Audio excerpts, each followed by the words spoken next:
I got tired of saying kimchi's the best food ever. I got tired of saying... Wait, they asked you to say that? Hi guys, it's Sabrina. Welcome back to my channel. And this is another episode of the Lifing series. It's our set. So today I'm with our special guest, Dave. Nice to meet you guys. I'm Dave. I've been in Korea for 13, 14 years now. I'm a first generation YouTuber in Korea. It's a pleasure. Are you sick of staying in Korea? No. I wouldn't say I'm in love with staying in Korea because I've been Yeah. here for so long. Yeah.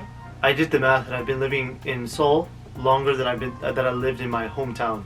Where's at your this hometown? point, Atlanta. Wait, how old are you again? I'm 33 now. 32 American age. You 33 spent Korean. 13 years here. But I came to Korea in 2008. Wow. Yeah, 2008. I was 9. So no, more than being tired of it, you just got used to it? Is that it? it's home. On the contrary, the States feels like 외국. Why South Korea? Did you come to South Korea just to start YouTube? Or like, was there any other plans? Now see, back in 2008, Korea Yeah. was not as popular as it is now. There wasn't the Korean wave. Hallyu wasn't At a all? thing. Was it 2000? No, that wasn't much. Think about it, 2008 is before 21 debuted. And Wait, was Boys Over Flowers a thing yet? no, this Not was yet. before. At the time, yeah. at the time there was 내 이름은 김삼순. There was like my That's girl. so old. Yeah, it wasn't a thing. So I didn't know much about Korea, but I lived in Koreatown in Atlanta, so I had a lot of Korean friends. And a friend of mine, the thing about Korean Americans is they go to Korea every summer to visit family. So after high school, my friend was like, "I'm gonna go to Korea, to visit. You wanna come with me?" I'm like, "Yeah, sure, let's go." Yeah. And I ended up here, and I just never Oh, went you back. just came with the intention to visit. I didn't even know 안녕하세요. 안녕하세요. Nowadays, people have a lot of interest in Korean music and Yeah. Korean dramas, Korean culture in general, so they come to Korea as exchange students, but at the time that wasn't really a thing. In terms of Eastern Asia, Japan was definitely a lot more popular. Because of anime. Because of anime, absolutely. Anime and video games, It wasn't until maybe 2013 that, Korea Blew up. Blew up. So you came to Korea to visit and then like, you just stayed? It didn't take too long for me to learn the Korean language because Did you enroll in like a No, lockdown? no, nothing like that. At the time, there weren't as many foreigners in Korea, so all of my friends were Korean. I didn't have any English-speaking friends. It was more like a survival skill. Naturally, as a human, you get lonely. Yeah. So I kind of learned Korean out of loneliness because I didn't have any friends. Because my friend, he went back to the States, but I decided to stay. I didn't speak English for like 4 years, and then learned Korean pretty quickly because, like you said, out of survival. Yeah. Because of visa situations, I did enroll in a language school, never went, I got kicked out. And then I tried to find different ways to stay. Push came to shove. Years later, I'm one of the first foreigners in Korea to do YouTube. One of the first people in Korea to do YouTube. Ever? Yeah, ever. See, in 2013, Koreans didn't use YouTube. It wasn't really a thing. People were on Facebook. So I went Okay. viral on Facebook. Amongst Koreans. Amongst Koreans. Okay, so it was a video parodying another foreigner in Korea, Sam Hamilton, who was really big at the time. Yeah. Went viral. You kind of, when you first get a taste of viral, you're like, Yeah. I want to keep going. Yeah. So I kept making I these get little it, videos. The initial video, I just uploaded on my Facebook for my friends to see because I thought it was funny. And then Yeah. I would go to sleep and I wake up and there's like 30, 40,000 likes on it. And I'm like, whoa, what the hell? I knew that YouTube was popular in the States, so I was like, well, if I'm going to upload on Facebook, why don't I just throw the videos on YouTube? Who knows? And I did it. And before I know it, the audience started growing on Facebook. I had 1.7 million followers on Facebook. So when was it for you that you started to think, actually YouTube could be my whole career?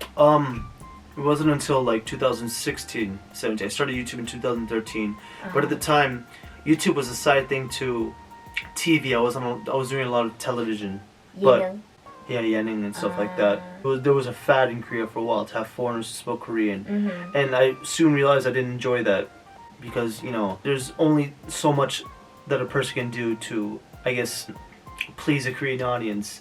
I got tired of saying kimchi's the best food ever. I got tired of saying... Wait, they asked you to say that? Yeah, of course, that was a fad at the time. Like, 김치 맛있어요. 한국 너무 사랑해요. 한국 사람 정 너무 많아요. And I'm not bashing what was popular at the time, but to a point, it didn't feel like you were talking. It Oh, felt well, like it was a script, obviously. They weren't asking for Dave. They were asking for foreigner who loves Korea. So I got tired of that, and then after a while, you know, YouTube started self-monetizing to a point, and I started getting, you know, ads and stuff, so I could actually provide for myself without having to go on TV and, you know, play a role. What do you think about, like, because obviously Korea blew up so much now, everyone wants to come to Korea. Yeah. What do you think about, like, people who come to Korea just to start, you know, making videos, like, about their life out here in Korea? It's a risk. If you feel like you can establish an audience in your home country while making content in Korea, then I say go for it, but it takes a lot of, you need financial stability because there's so many, it's so saturated right now. Right. I hate to say it, but yeah. to be perfectly honest, it's so saturated. Even me, who's an OG, is pushed down. And there's a thing about new channels get a lot more exposure on YouTube than older channels. What do you mean? Like, You mean the algorithm? yeah, Like they push newer channels.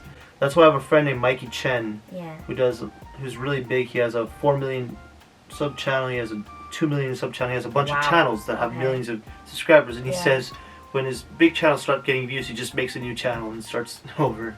And he keeps getting massive channels.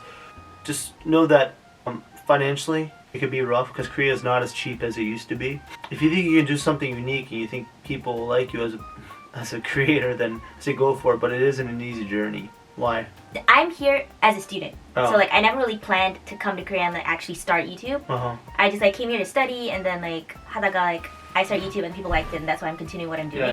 But I get a lot of DMs and I see people actually moving to Korea just to do YouTube. So that kind of like caught me off guard. And I'm like, oh whoa, like are you serious? And like people DMing me, oh, can I just come to Korea and like do what you do right now, just YouTube and like not study? And I was like, Hell no. ah. So just because you like K-pop and Korean dramas doesn't mean that things work like they do in K-dramas. You have to have a set plan. You have to have some foundation. You need to have a base. You can't do that anywhere. It's not just Korea. You can't just go to Germany and decide, I'm going to make it in Germany. You have to be in touch with your own reality as well.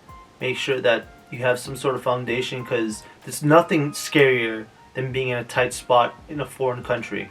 Foreign countries do not always cater to foreign visitors as well. You're always gonna be an outsider to me. If you don't have enough stability to provide for yourself, No one's especially gonna help visa, no one's gonna help you, and they will say get out, Yeah. and then you're done. Yeah. How? Because you know you always have to come up with new content, right? Yeah. Every day, and I see you're always thinking about content. Like, but how do you handle like burnouts? Oh man, you're asking the wrong person. It's like I'm in a burnout in the moment, and I don't know how to handle it. I don't think there's any surefire solution to handle a burnout. You have to heal naturally. Get out and see people, be social, or take a break. But yeah, burnouts, there's no...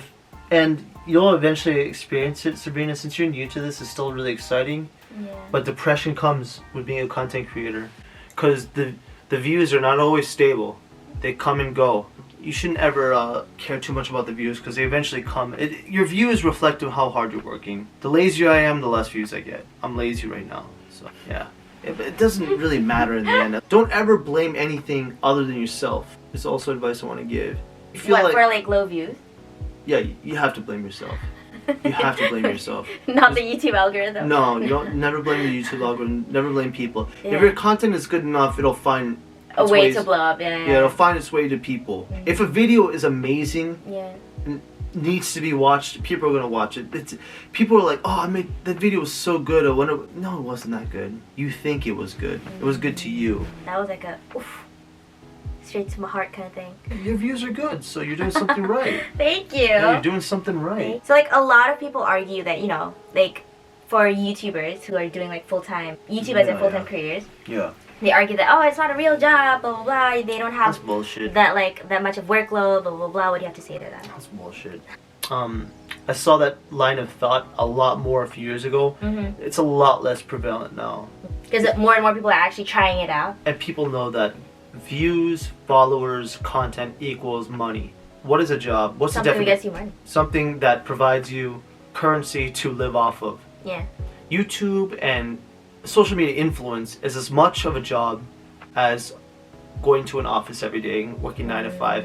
And in terms of it not being work, I'm tired. I'm exhausted. Have you ever seen? What do you think editing is? It's just have you work. ever seen a timeline on an edited video? It's chaos. It's hours and hours of work. So, but I think that line of thought is becoming a lot less uncommon. Most people know it's a job.